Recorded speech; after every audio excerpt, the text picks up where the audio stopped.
Okay, I'm not on camera. My coffee is heating up. I'll be right there. Should be just a moment. Maybe. Here we go. Coffee is done. You know, instant microwave coffee.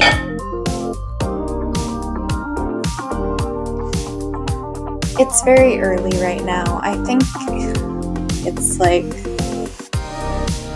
I don't know, 6 a.m., 6:30, something like that. I'm sitting on my bed. So, and I'm still kind of casually dressed. I'm wearing sweatpants and a t-shirt, and a hat. It's cold. That's my only excuse. My ears are cold. Yeah, you can probably see lighting in my glasses. I have like my laptop kind of jankily holding up the camera and the tripod, so we'll see how that works. But yeah, today is Saturday. It's Saturday morning right now at 6:30. Not quite 6:30, a little before. It's still dark out if you can't tell, and I am not going to do anything exciting today, so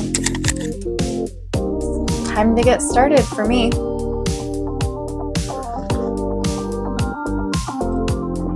So, today is going to be a little bit different than my last 3 videos. I wanted to try something new, but also I'm not doing anything exciting today other than work, and I have enough work and meetings that I can't go to a coffee shop or do that, just because it would be inconveniencing the owners, a little awkward. I don't know, I don't like having business meetings in coffee shops. I know some people don't mind, but it drives me crazy. I hate the idea that someone's listening to what I'm talking about at work, even though nothing I do for work right now is like going to be private or an issue if they hear me talking about it out loud. But yeah, today I have meetings from 9:30 a.m. straight to 12:30 p.m. and then I have a few other things. It's also my birthday on Monday, so I'm doing a few things to like kind of prepare for that. Making some plans and organizing and cleaning as a gift to myself. So I'm getting this filmed before work, since it's something that's been on my mind for a while, like a long time, and I think it's something I'm still thinking a lot about. So let's get into it. So I think that a lot of people my age, I'm in my mid-20s, a lot of people my age, like Gen Zers in their mid-20s and later 20s, there's this assumption, I think, that moving abroad, like immigrating to a different country, is going to completely fix everything that's wrong with you. I know some people use the word expat, like being an expat, but I don't really like the word expat very much. I'm sure I've put it in like the hashtags because SEO, but I don't like it. I prefer the word immigrant. And the reason I say that is like I have family members who are immigrants. And so, I don't know. I don't think it's a bad word to use. I think it's fine to acknowledge. I'm like in a weird zone where I'm not quite an immigrant yet, but I probably will be in the future. So, but yeah, like people always, there's this assumption that moving abroad will fix everything wrong with you. And I mean, I think that's kind of the message a lot of travel influencers and YouTubers and people who that's all they talk about is like traveling abroad and want their life abroad. And it's very like sunshiny. Don't get me wrong. I know there's people who do other things, but so many of the ones you see live in some amazing tourist destination. These are the ones with like the millions of subscribers or something. And every day they're doing something new and exciting, and they're like the ones who never have anything crazy negative to say, or even if they do talk about negatives, it never quite manages to be as negative as all of the positives they feel and all the good things. Like it feels so small in comparison. And maybe everything I'm going to talk about today is only relevant to specifically Americans, because I can't speak from any other experience as an American who's moved to another country. But I kind of wanted to start from there because for me, I thought that moving abroad was going to fix everything. My motivation, my sleep schedule, my health, my looks, my fashion, my life, my social life. I genuinely thought that it would reset me as a different person, which is funny because I knew that wasn't true. And yet, like, my mom wasn't born in America. She moved there. My grandmother is also an immigrant who moved to America. She moved with my mom. I've always known that moving to a new country doesn't fundamentally change who you are. It's not all sunshine and roses, and it doesn't give you an automatic makeover. But even knowing that, it's what I wanted. It's what I expected. I wanted it so much that I expected it. And maybe it's kind of like also running away. Like everything that makes us unhappy, everything that we struggle with, it's all something we can just leave behind and shed for a new, better version of ourselves in another country. There's like this fantasy of reinventing yourself where no one knows you and you're a new person. You can completely start from scratch. It's silly, and yet I couldn't help but hope for it. As if waking up in a different time zone would give me a brain reset.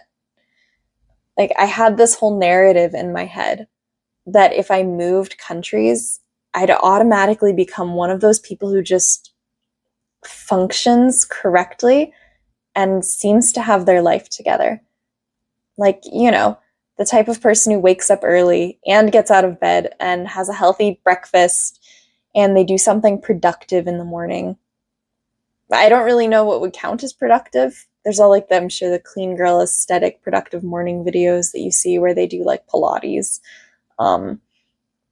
But I think it speaks a lot to the hustle culture that's so big across the world, everywhere.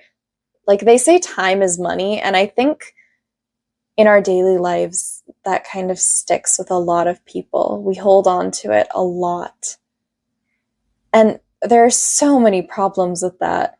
Like, so many that I can't even begin to get into all of the problematic thought processes and historical background for just how awful hustle culture is, like how dystopian it is.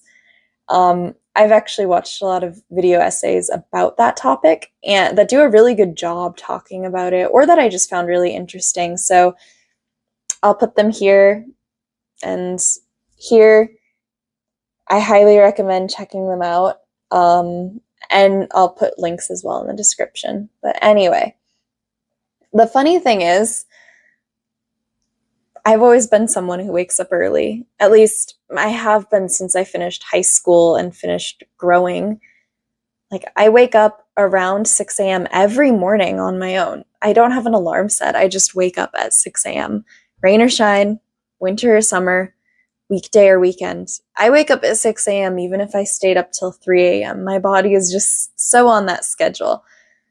And I like it. Like I don't want to change that. I don't want to sleep in. I like waking up at 6 a.m. I can see the sunrise, you know, depending on how late in the summer it is. I can get out of bed. I usually do. Make a cup of coffee, like this coffee. Usually I have nice coffee. Like I said, it's all instant coffee for the next month. Like on paper, I have the ideal start to a morning. I don't even need an alarm or to fight myself to wake up. But I still don't feel productive in the way that they kind of tell you you should be. All these people who have their vlogs of daily life as someone living in whatever city or country. But like, I think that's what everyone thinks they'll be after moving abroad or immigrating. This is, once again, specifically usually Americans to other countries. And I think what makes it worse is that I don't really feel okay with this idea of not being productive. Even now, after I've like sat and thought and tried to get rid of it, I just feel like I need to be productive. I'm sure if hustle culture had a voice, like it would be yelling at me while I'm drinking coffee in my pajamas and rereading Hunger Games or Percy Jackson or another book I've read 9 million times, that it does not count as being productive. And I think that's the part no one really talks about for moving abroad. Or I shouldn't say no one. Maybe not enough people. Whatever the case, I feel like there's this perception that's permeated, it's kind of created this idea that moving to a new country, immigrating, studying abroad for a year, all of that stuff, it's like personality upgrade, new country, new habits, new identity. But when I moved to Korea, my personality, everything, it came along. All of it. The good parts, the bad parts, the ugly parts, you know, those things about yourself that you want to outrun or kind of just skip past growing above or improving from. You want to just skip from level 1 to 10 without putting in all the work for the other 8 levels. So before I moved, even though I knew I really did that's not how it was, I still watched so many videos that seemed to really encourage that. And I wanted that to be true. I didn't want to like work or think. I just wanted to wake up one day and be the person I always wanted to be. But I think part of that too is I always thought that I'd constantly be inspired and happy and everything would be perfect. Like maybe at first it was like that. The first 2 weeks at most, maybe just a week. I'm pretty much a realist, so I don't even fantasize like that much, and I still did. But yeah, maybe the first week or 2 it was like that. But I'm an adult here and I work a regular 9-to-5 job. Right now I'm working from home. But most of the year, I do not work from home. Most of the year, I go to work, I commute, I leave my house early at 7:30 or 8 a.m. and I get to work and I work until 4:30 and I go home after that. And then it gets cold or dark or it's really humid in the summer and that's also miserable. So, and I'm also an introvert and a homebody. Those things didn't just like go away when I moved to Korea. I'm not going out every night and I don't want to. And I don't have enough money to do all the things people are always posting about here doing when they move to a new country, like their makeover or whatever, especially in Korea. And once again, I don't really want to. Like personal colors or makeovers or personal shopping or hair refreshes, all of that stuff. In theory, like it would be cool to try it once. I really like doing my hair and dyeing it. I would love to do something like that. I think once doing like a makeover, have someone else doing my makeup would be fun. But I also don't feel like it's a necessity, not to the point where I've really done it. And I just don't have that kind of money. Like I can't justify that. I want to save money. And especially last year, I wasn't great at saving money because I kind of let myself have fun. But this year, that's another thing. Like I want to fix that. I want to be better about saving money and less in the moment, like, well, everyone else is doing this on YouTube, so I should do it. I should go to a cafe 4 times a week. Like I can't be doing that if I want to save money. Sure, I saved some money last year, but I could have saved more. There's a lot of things I did where I'm like, well, did it, checked it off the list, don't want to do it again, kind of regret doing it the first time. So I want to be more mindful about that. And it's kind of hard with this like almost pressure that, to be fair, I did put mostly on myself. But I feel like also this community at large of people you see who move to a new country or to Korea in particular, they're doing all these things and you're like, well, I want to do that. They say it's so fun and worth it. I should try it too. And then it's not, or it's not for you. Like I'm not extroverted. I don't go out. I'm not into makeup. Why would I want to pay a bunch of money for makeup products or makeovers when I don't even like wearing makeup? Personality for work. And I've realized since moving here too that I'm more introverted than I thought I was. Like I was so busy with uni in the US and then my master's program that I didn't have time to be going out and being social. And I think that actually, even if I had time, I wouldn't have. It's just studying was an excuse to be introverted.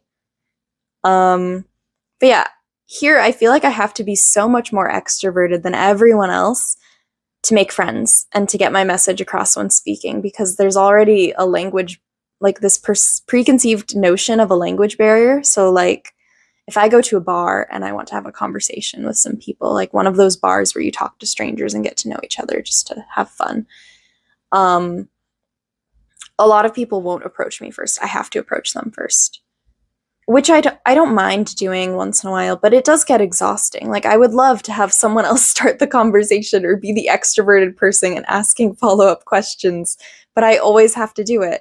And even with friends here, sometimes I have to be the one who's like being extroverted because they won't start a conversation because there's this like fear, I think, with the language barrier. And so as the person who, like, obviously I'm not fluent in Korean. I wouldn't call myself fluent, but I'm quite conversational. Like I have to be the one who's turning that on. I have to be the one initiating text messages and plans with people. And it's never anyone else. Even if I'm the youngest, I'm always the one initiating because people will want to be friends, but they won't initiate. And so I have to like read the room and know what I need to do and who I should initiate with, which is also just exhausting to do. So yeah, when I get home, like the most I usually do is I've stopped at the store if I needed like some vegetables, or not the store, usually a market. And I've maybe answered text messages, and the text messages are a huge maybe. And at home, I sit down after work and I reread a book that I've read a million times, or I sit and I stare at the wall and listen to a song I've listened to a million times because my brain is so tired, I can't handle new information. Like I can picture my thought process. Like it'll be just like this. This is my head. Why am I so tired? Why can't I work up the motivation to make anything more complicated than scrambled eggs or rice with scrambled eggs? Not that those things are bad, but I miss cooking. And I can never make myself do it. And I'll also always think like, this is not the life all those influencers and vloggers were selling me. Which I knew it wouldn't be, but I still want it to be. I'll think to myself, like, why can't I be one of those people who works out? Something I genuinely like doing. Or go to dance classes, or pick up a new hobby. Why can't I meal prep? Which is also something I did all the time in uni. Or, you know, the first few years of uni before it sucked my will to live away in my master's program. And then, because burnout, then I'll always think like, why can't I stay in touch with friends easily or maintain my social life? Why can't I even stick with a skincare routine besides using water? Not that there's anything wrong with that, but it's another thing that I love doing, but I can never make myself do. So for a long time, I think I just kept waiting for the version of me that I imagined would appear when I moved here. The disciplined one, the one who never feels like she's cutting too close to a deadline at work, the one who magically uses every spare second well and never rereads the same comfort books, but tries new books. And I think the thing is, like, now, having had a year of thinking about this, and in retrospect, if I met the version of me I'd imagined, the one who dresses like trendy and well, like influencers do, and who knows how to do makeup and wears it all the time and has an aesthetic, I think I would have hated her because she wouldn't be me. Like, the realization was a little uncomfortable, honestly, because I realized at the same time that my entire perception of productivity and motivation living in a new country was pretty much completely wrong, which I'd known it was wrong before moving here. But it was still there. I don't know. And it took way too long to internalize that this whole like new country, new me idea was really silly. The reality is that it wasn't my environment that was the problem. Like, being in the Midwest wasn't making me less productive or motivated. And it wasn't that I needed like a bigger life change. And how much bigger does it get than moving to the other side of the globe? Where else do I have to go? The moon?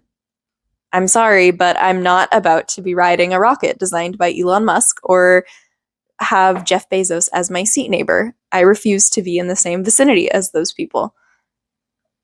Like, the problem was that I was treating this whole thing, motivation and productivity and life, new refresh in a new country, as things they really aren't. Like, I think I conflated motivation and productivity with external signs like fashion and hair and makeup. And that can be a sign of like motivation or someone's own personal type of motivation and productivity. But like some of those things I've never cared about. Like, I like my hair, but usually I have curly hair. I just do it like this. I put some gel in and that's it. I don't want to do fancy hairstyles. Like, I've never been interested in that. And same with makeup. Like, I like it on some really special occasions, but genuinely, most of the time, I just don't enjoy doing it or wearing it. Like, why would that change in a new country? Granted, I do care about fashion, but I'm also trying to be conscious of what I like versus what other people like in like trends and slowly revamp my wardrobe so that I'm not spending too much money. Like, I've bought a few tops in Seoul, but they're things I've tried on, and I've tried lots of things on and not gotten them because in theory they're cute, but the fit wasn't quite right or something like that, or I knew I wouldn't wear it, or I like the look of it on it's trendy, but it's not my type of trendy outfit. I think the problem is that I was waiting to feel different before acting differently. And honestly, who even said I needed to be different in the first place? Like, granted, there are some things that I want to change or improve about myself and my life, like my inability to do anything without a hard deadline. But that also isn't something that would be fixed by moving abroad. I'm not going to step off a plane and suddenly, like, be able to do things without setting a deadline for myself. I think living in a new country just made, like, this gap that much more obvious. There were no more excuses. It highlighted all the places where my brain stalls, like when there's no deadline. And I think what helped was slowly realizing my life works better when I stop negotiating with this idea of motivation entirely. Like, life isn't supposed to be a hustle. I don't need to wake up at 5 a.m. and optimize every minute of my day.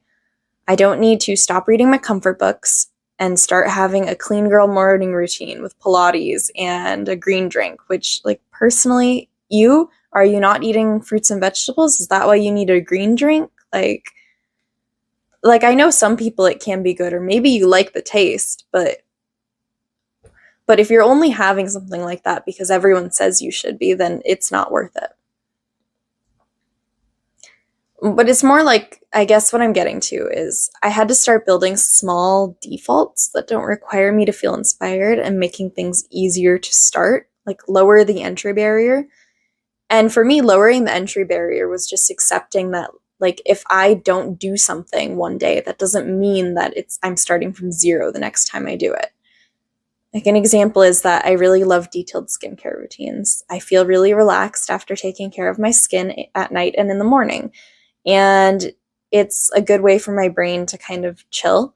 I usually do a face mask and I read one of my comfort books while it sits on my face.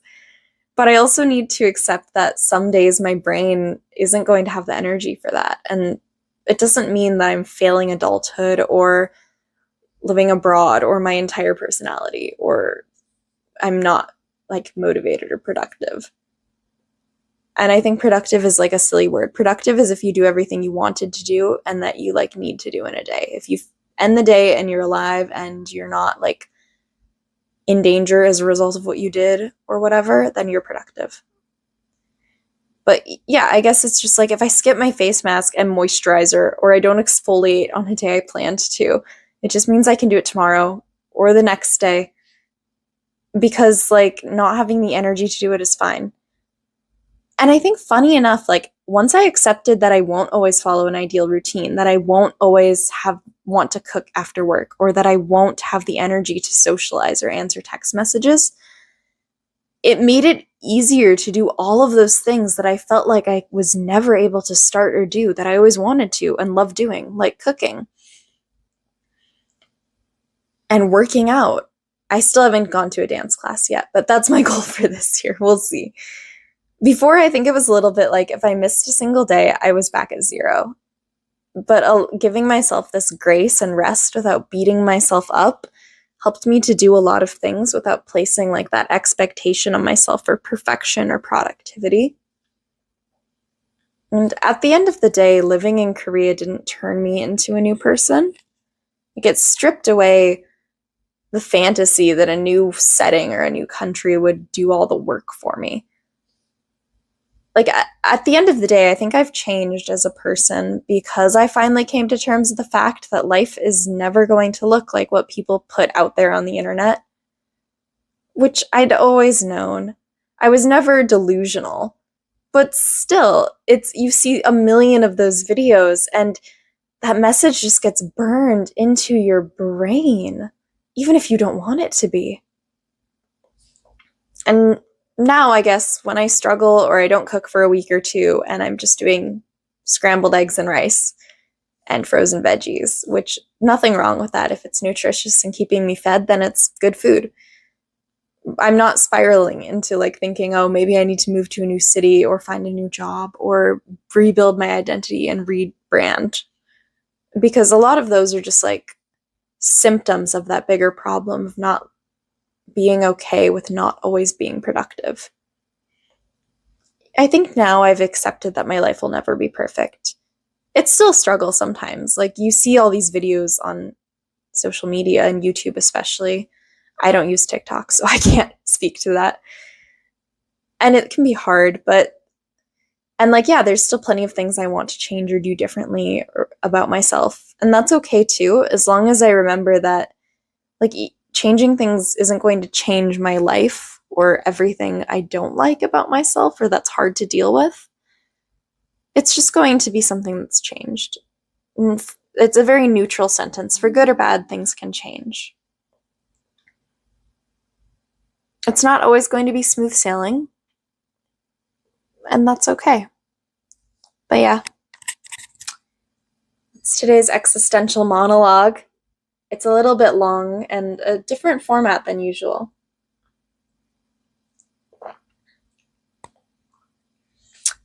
But hopefully it was still entertaining. I did not drink as much coffee as I thought I would. It's also now cold because I've been filming for a while. I'm sure there's points where you'll notice cuts where I rambled or got distracted or had to go like pick up a package or something. So I'm going to finish this very cold coffee and get ready for my meetings this morning, finish typing up some notes and doing a few other things for those. Time to turn on my functioning adult mode. Not that I'm not ever functioning. I'm always a functioning adult. But, you know, like that disguise you put on at work, the extroversion where people are like, surely this person has their life completely figured out. Like, I need to turn that version of me on. That Jenna needs to have her power turned on. Luckily, I've accepted that Jenna's not real, and I don't think she ever will be, and that's okay. So, thank you for hanging out with me.